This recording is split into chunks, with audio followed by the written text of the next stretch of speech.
The closure of the case brings legal finality, but it does not necessarily bring peace of mind to the public. The presence of a highly toxic substance in a consumer product raises critical questions about hygiene practices, supplier accountability, and government regulations. As a college student and a consumer, this incident underscores the importance of being vigilant about the food and beverage we consume.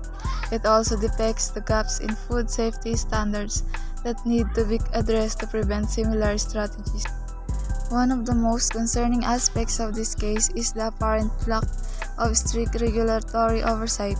While the investigations provided answers regarding the cause of death, it did not fully explain how the contamination occurred in the first place.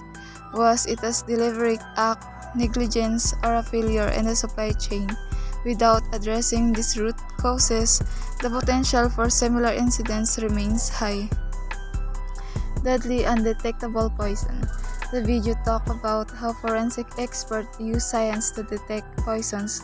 It was cool to see how modern technology has helped solve many cases where poisoning was suspected. Tests like mass spectrometry can be used to identify the presence of poisons, but some of these substances breaks down too quickly or don't leave enough evidence to be detected.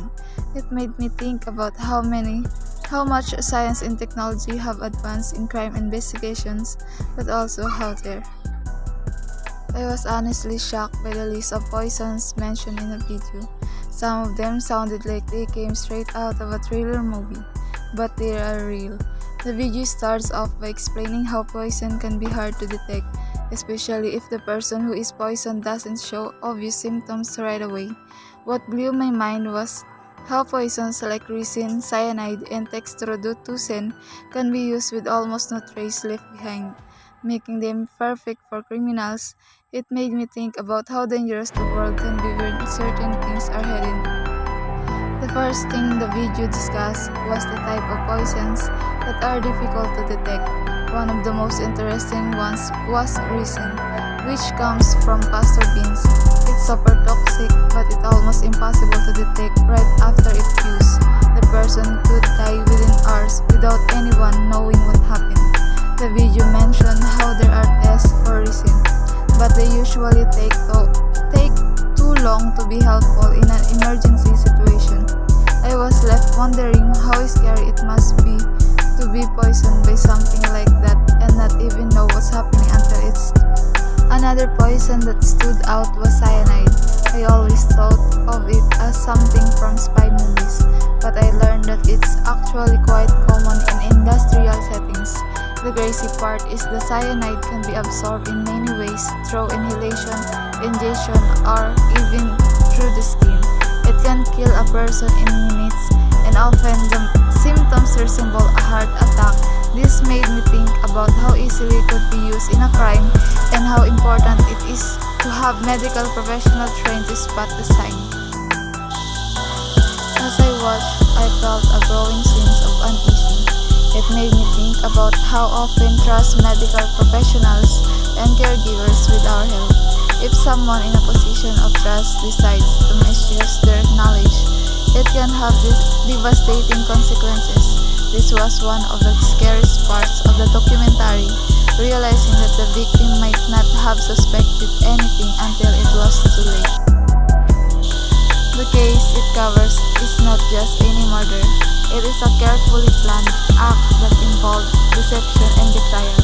It was chilling to realize that someone could intentionally use insulin to harm another person, especially because insulin is meant to save lives, not protect them. Almost a week waiting to officially husband and wife, but at the some point, the tragedy is never been known. It's sad when you are excited about your wedding, and so sad when you're in the situation and saving your life from death. The most painful to this situation is the someone is close to you is usually the suspect. She actually has a plan to poison Twilight more.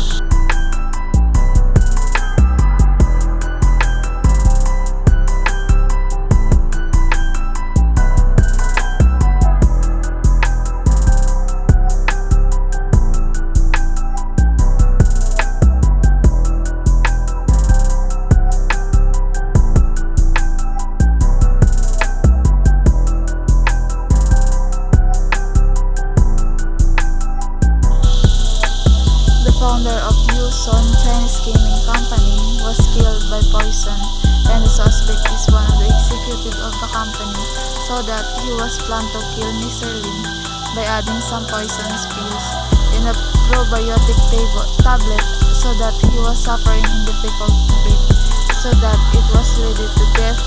True life is so unfair. Don't do a things that will hurt someone. It's not fair. The way you wanted to do is to kill someone. It's because you felt that you want it, or you must the one will be on top. So that if it's not your time to shine, accept it, clap for others until one day you are there. After watching the documentary, I was left with many thoughts about justice and morality in the modern world. It made me question whether true justice can ever be achieved when political power plays such as dominant rule in global affairs. Despite overwhelming evidence, the lack of consequences for the perpetrators is frustrating. It makes me wonder about the limits of international law and how difficult it is to hold powerful individuals accountable. Another important theme the documentary touches on is the cause of truth.